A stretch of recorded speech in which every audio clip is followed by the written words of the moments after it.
1980년 12월 8일 전설적인 밴드 비틀스의 멤버였던 존 레논이 미국 뉴욕 맨하탄의 자택 앞에서 저격당했다. 범인은 존 레논의 광팬 마크 체프먼. 그는 소설 호밀밭의 파수꾼을 읽으며 체포되기를 기다리고 있었다. 존 레논이 암살되기 몇 시간 전 마크 체프먼은 존 레논에게 사인을 해달라고 부탁했다. 아무런 의심 없이 사인을 해준 존 레논. 이 사인이 그의 생전 마지막 사인이 돼버렸다.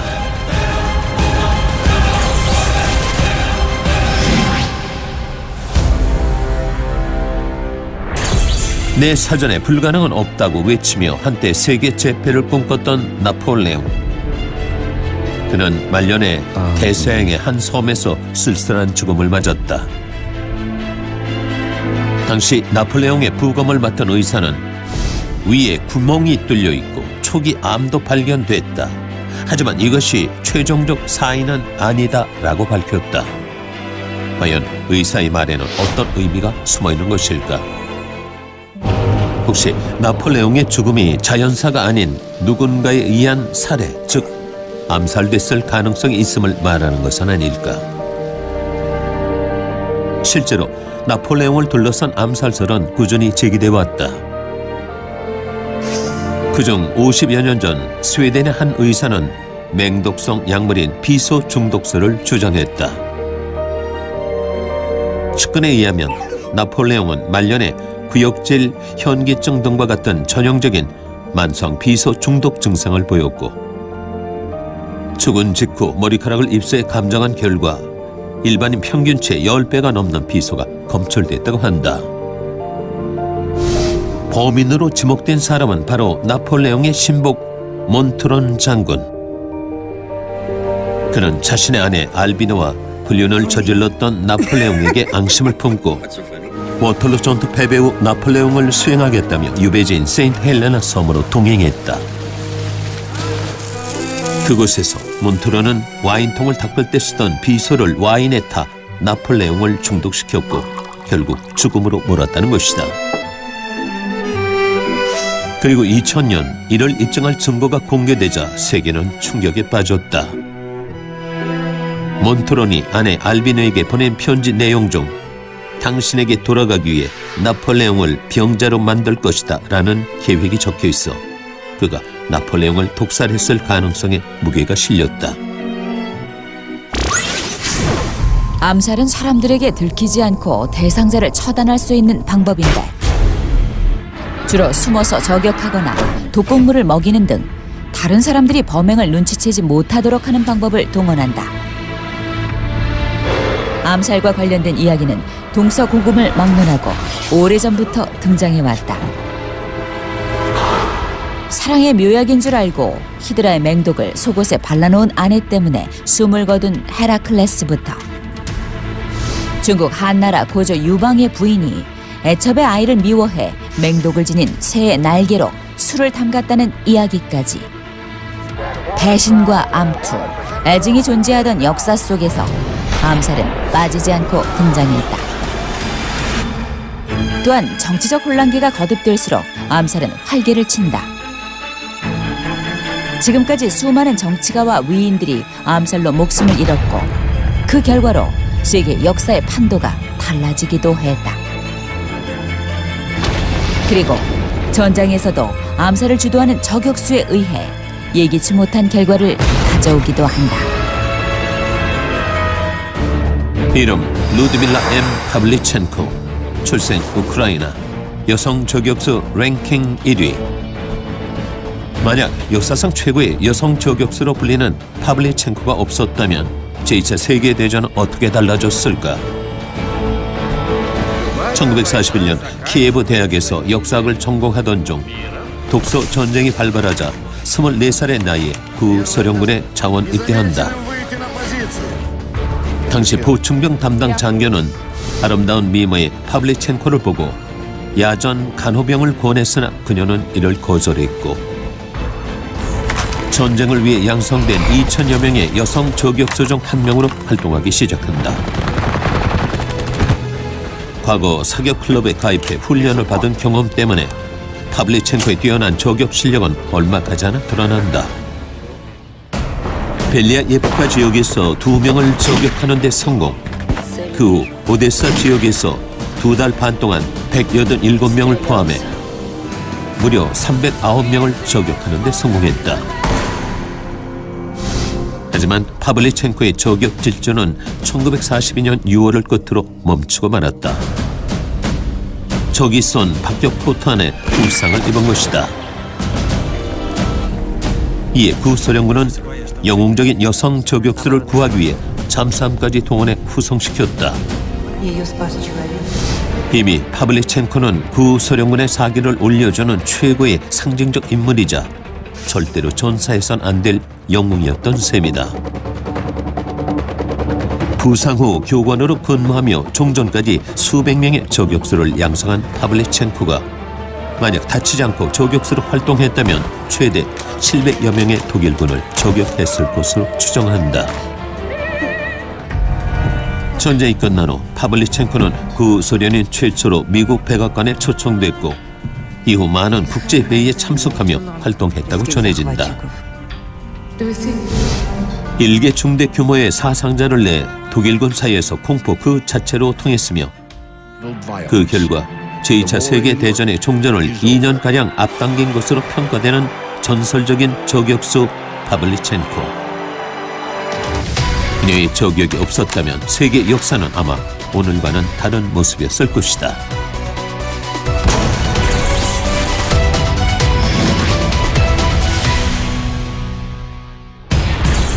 나치 독일의 지도자 아돌프 히틀러, 쿠바의 독재자 피델 카스트로.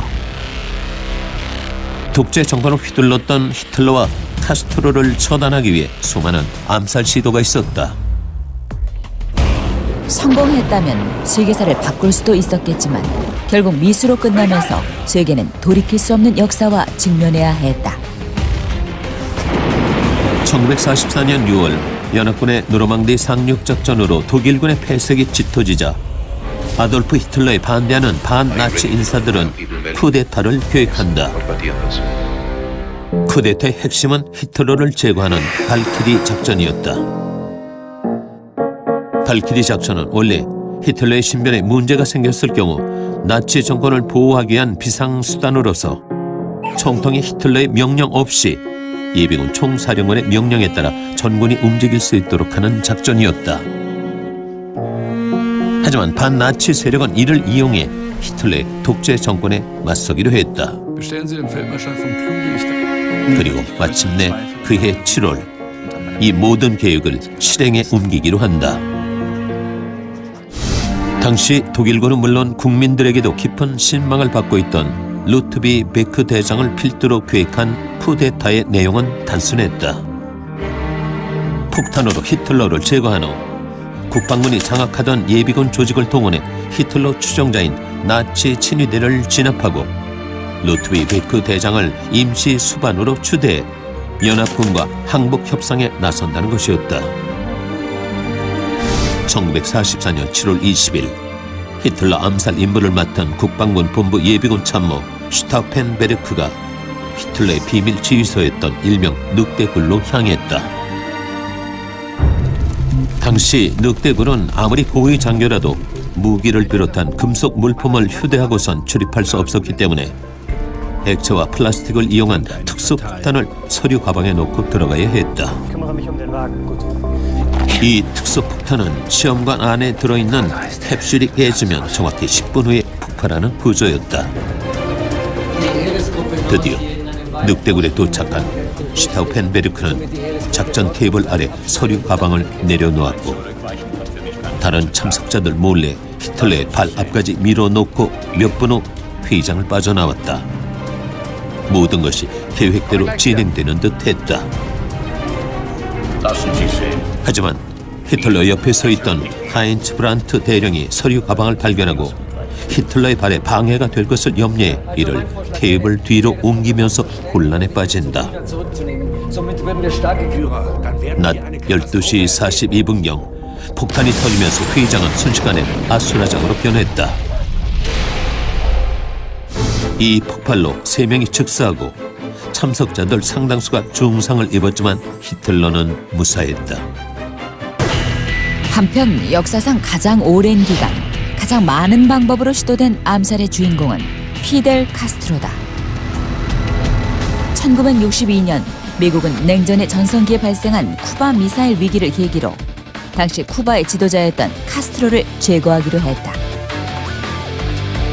먼저 1958년 쿠바 공산혁명 직후 쿠바를 탈출한 1,500여 명의 망명자를 모아 제2506 여단이란 부대를 창설해 쿠바 침공을 감행했지만 허술한 보안 유지로 상륙과 동시에 대부분 전멸하는 등 참담한 실패를 맛봤다.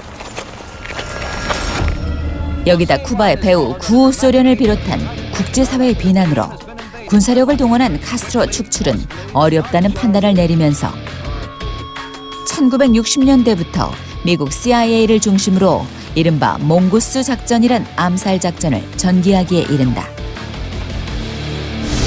스쿠버 다이빙을 좋아했던 카스트로를 겨냥해 해파리 같은 수중 연체동물 촉수에 독을 발라 카리브해에 풀어놓는가 하면 알록달록한 조개 모양의 폭발물을 설치하기도 했다. 또 대중적 매력을 줄이기 위해 머리카락과 눈썹이 빠지도록 신발에 탈모제를 넣어두기도 하는 등 기상천외한 방법까지 동원되기도 했다. 그 중에서도 한편의 드라마 같았던 암살 시도가 있었는데 바로 카스트로의 옛 애인 마리타 로렌츠가 동원된 작전이었다. 19살의 나이에 카스트로를 만나 아이까지 임신했던 마리타는 누군가에 의해 납치돼 강제로 임신 중절을 당했고 카스트로와도 이별하게 된다. 미국 CIA는 카스트로에게 상처받아 복수심에 불타있을 마리타가 암살 작전의 제격이라 판단했고 카스트로를 암살하면 200만 달러를 현찰로 주겠다는 달콤한 제안까지 덧붙였다. 몇 달 후 마리타는 아바나 호텔로 카스트로를 찾아갔다. 그러나 마리타는 카스트로를 만나자마자 CIA가 준 독약 캡슐을 버리고 모든 사실을 털어놓았다. 이에 카스트로는 마리타에게 권총을 쥐어주며 자신을 쏘라고 했지만 마리타는 차마 쏘지 못했고 작전은 실패로 돌아갔다. 바람둥이 카스트로였지만 마리타는 여전히 그를 사랑하고 있었기 때문이다. 2000년 한 기자회견에서 카스트로는 자신이 집권한 49년 동안 무려 638차례나 암살 시도를 받았다고 주장했고 사석에선 암살 대회가 있다면 자신이 금메달을 땄을 것이란 농담을 건네기도 했다. 현재 그는 동생 라울 카스트로에게 관자를 이양하고 여생을 보내고 있다.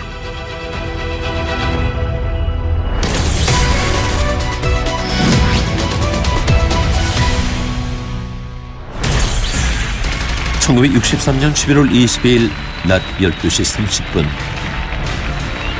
텍사스 댈러스에서 카 퍼레이드를 하던 미국 대통령 존 F 케네디를 향해 3발의 총알이 날아들었다. 그중 2발이 케네디를 명중시키며 세계는 충격에 휩싸였다. 케네디 암살 사건을 조사하는 과정에서 수많은 논란이 제기됐지만 케네디 암살조사위원회는 10개월간의 조사 끝에 공산주의자인 리 하비 오즈월드의 단독 범행 위에 다른 배후 세력은 없는 것으로 결론 내렸다.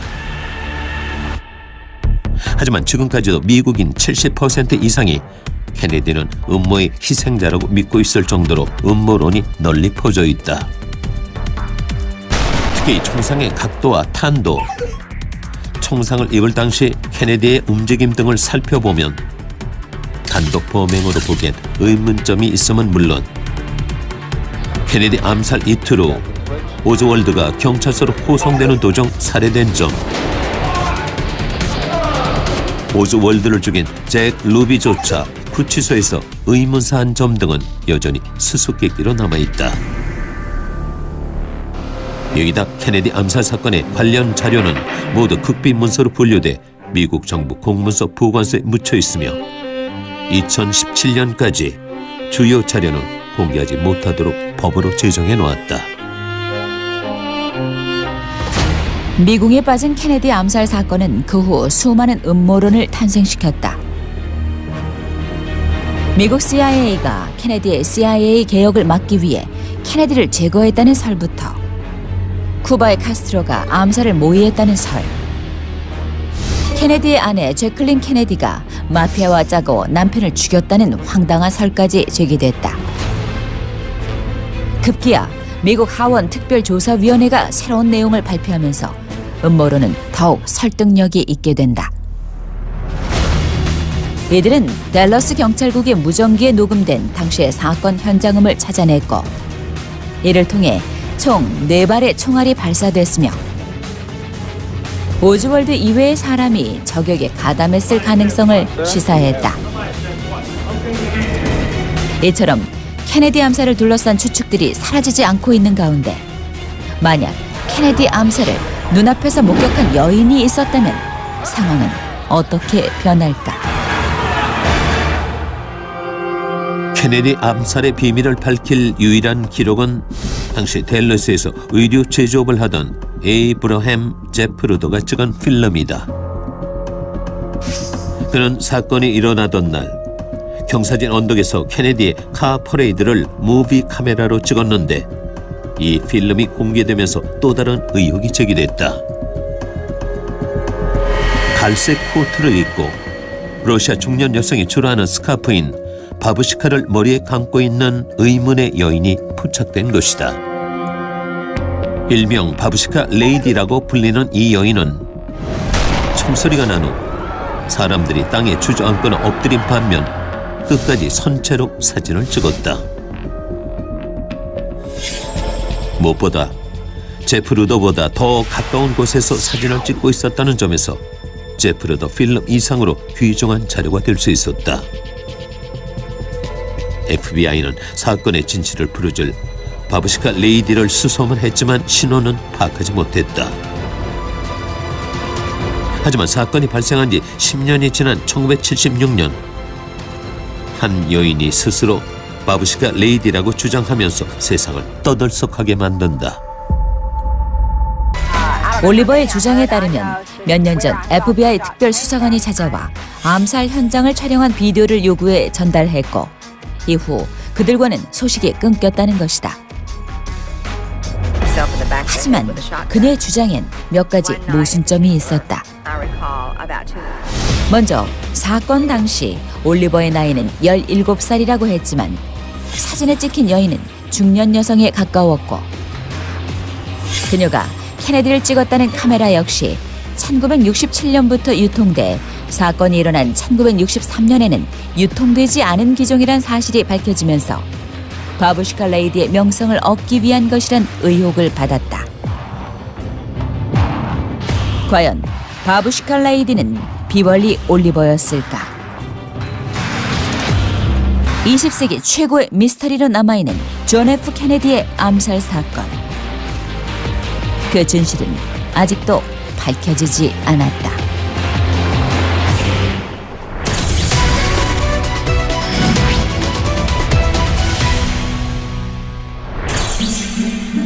놈들이 날 해쳤어. 그러나 모든 사람을 해칠 순 없을 거야. 전직 구소련 스파이가 사망하기 몇 시간 전에 남긴 이 말은 자연사가 아닌 누군가에게 죽임을 당한 암살을 의미했다. 러시아 연방안보국 요원에서 2000년 영국으로 망명한 알렉산더 리트비넨코의 죽음을 둘러싸고 러시아와 영국 간의 갈등이 깊어졌다. 사건을 조사하던 영국이 리트비넨코의 몸에서 희귀성 방사성 물질인 폴로늄 210이 검출됐다고 발표하면서 죽음의 배후에 러시아 정부가 있을 것이라 지적했다. 러시아는 영국의 정치적 도발이라고 강하게 맞섰지만 러시아 전 총리가 독극물에 중독된 사실이 드러나면서 의혹만 커갔다. 과연 사건이 발생하던 날 리트비넨코에겐 어떤 일이 있었던 것일까? 2006년 11월 1일 리트비넨코는 런던 피카디리 광장에서 이탈리아인 마리오 스카라멜라를 만났다. 한 달 전 러시아 당국의 만행을 폭로하려다 살해당한 친구 안나 폴리고브스카야 사건과 관련한 서류를 넘겨받기 위해서였다. 이날 리트비넨코는 스카라멜라로부터 폴리코브스카야 사건 용의자들의 이름이 적힌 서류를 전달받았고 러시아 연방안보국의 암살 대상자 리스트로 보이는 4명의 이름도 포함돼 있었다. 스카라멜라와 헤어진 후 리트비넨코는 격심한 구토 증세를 보였다. 정보 연투기의 직감으로 독극물을 떠올린 그는 곧바로 인근 병원으로 달려가 위세척을 했지만 병세는 악화됐고 그해 11월 23일 사망했다. 평소 러시아를 배신한 스파이란 꼬리표를 갖고 있던 리트비넨코. 그의 암살 사건 배후자로 영국 경찰은 러시아를 지목했다. 리트비넨코의 몸에서 검출된 폴로늄 210은 라듐보다 5,000배 이상 강력한 방사능을 내뿜는 물질로 추출을 위해선 상당한 핵기술이 필요하므로 러시아 정부 기관만이 저지를 수 있는 범죄라고 주장했다. 이에 푸틴 러시아 대통령은 리트비넨코 사망은 비극이지만 암살됐다는 명백한 증거는 없다고 말했다.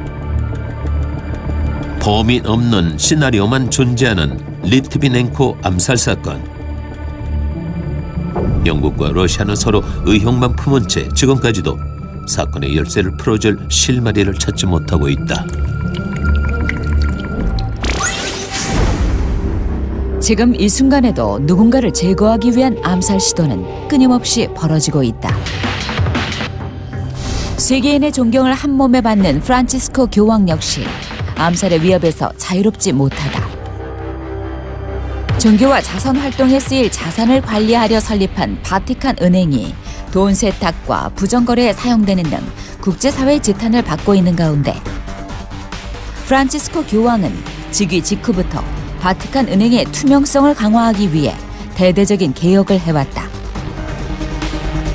또한 바티칸 은행이 소문대로 마피아의 자금 세탁소였다면 그들은 어떤 형태로든 보복할 위험이 크다. 실제로 최소 6명의 교황이 교살이나 독살 등의 방법으로 암살됐다. 요한 바오로 1세를 포함해 다른 13명의 교황의 죽음에 대해서도 암살 의혹이 떠돌고 있다. 그럼에도 프란치스코 교황은 암살 위협에 개의치 않는다는 뜻을 밝히며 파격적인 행보를 이어나가고 있다. 진실을 밝히려는 자들을 막기 위한 암살 시도는 과거에도 존재했고 지금도 역시 진행 중이다. 하지만 그 어떤 죽음도 진실 앞에선 자유로울 수 없을 것이다. 신과 음모 그리고 암살. 자신과 생각이 다르다는 이유로 암살되는 사람들. 인류 역사에서 암살이 기록되지 않는 날은 언제쯤 올까?